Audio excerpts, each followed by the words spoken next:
দাদা, স্বর্ণ তোমার পিছনে ছুরি মেরেছে। পীড়িত করছে, পীড়িত। বিয়ে করবে, বিয়ের।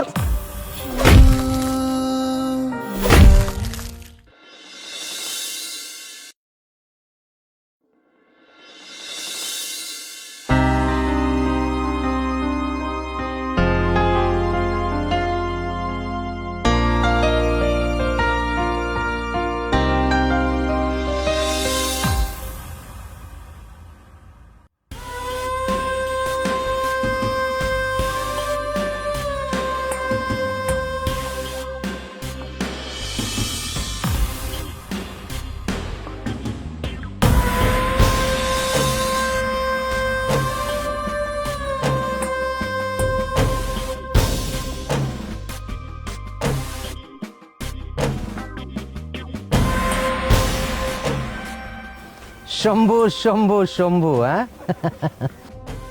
বাড়িতে বসে তো বেশ শান্তিতে নিউজ পেপার পড়ছেন, কিন্তু এদিকে আমাদের যে ঘুম উড়ে গেছে। শুনুন, একটা এলাকায় একটাই রাজা থাকে, আর সেটা লোকেশ ঘোষ। এই এলাকায় কোনো নির্দল ফিরদল চলবে না, বোঝা গেছে? ভাই, পোস্টারটা ছোট।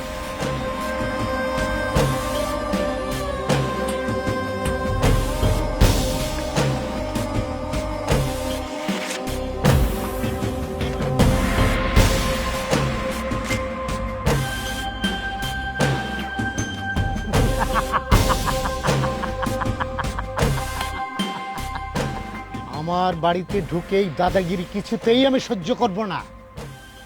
তোমরা আমাকে যত ধমকাও চমকাও, লোকেশ ঘোষকে আমি কিছুতেই ভোট দেব না।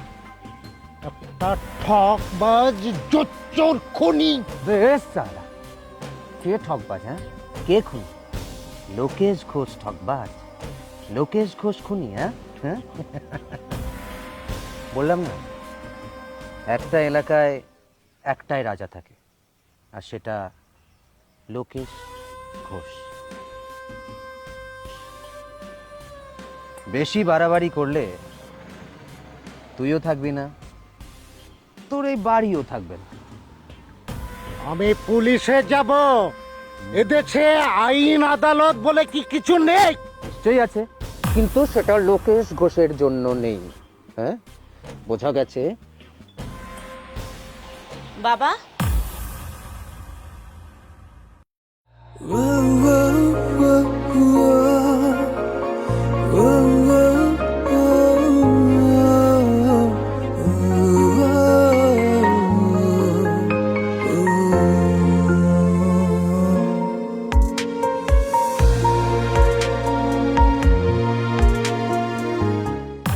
ভাই, শম্ভুকে সেটা দিয়ে ওর মেয়েটাকে নিয়ে ডিনার করলেই তো হয়।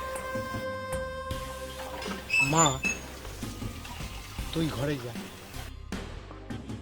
তোরা বাড়ি যা। মানে বাড়ি যাও মানে? ও, বুঝতে পারলাম, মালটাকে তুই একা খাওয়ারই ধান্দা করছিস। বললাম না বাড়ি যা। বুড়োকে মারতে এসে তুই বুড়োর মেয়ের প্রেমে হাবুডুবু খাচ্ছিস। দাদা যদি জানতে পারে না, তোকে একদম খালাস করে দেবে। তোর দাদাকে গিয়ে বলবি যে এই বাড়িতে কোনো খুন খারাপই হবে না, কারণ এটা আমার শ্বশুর বাড়ি। যা, বাড়ি যা। দাঁড়া, খেলা তো এবার হবে। ওই চল।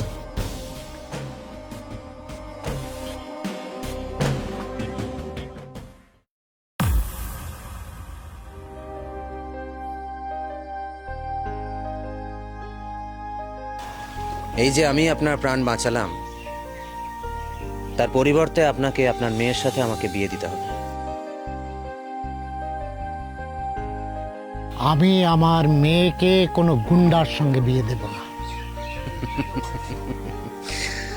কাকা, আপনার কাছে কোনো অপশন নেই। আর চিন্তা করবেন না, আপনার মেয়েকে আমি খুশিই রাখবো। বাবা, বাবা তুমি কোথায়? এই তো মা।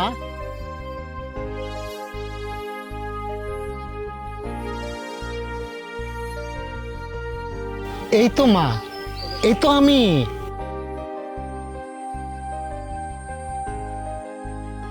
বাবা, এত এত হইচই কিসের? কিছু কি হয়েছে? কিছুই নয় রে মা, কিছু লোক এসেছিল চাঁদা নেওয়ার জন্য, তারা চলে গেছে। ও, চলো তোমাকে খেতে দিয়ে দিই।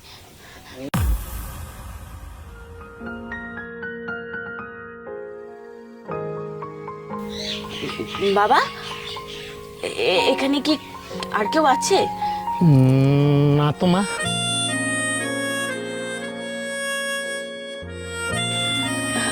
আমার কেন জানি মনে হচ্ছে এখানে আমরা ছাড়াও অন্য একজন আছে। কে আছে? কে আছে?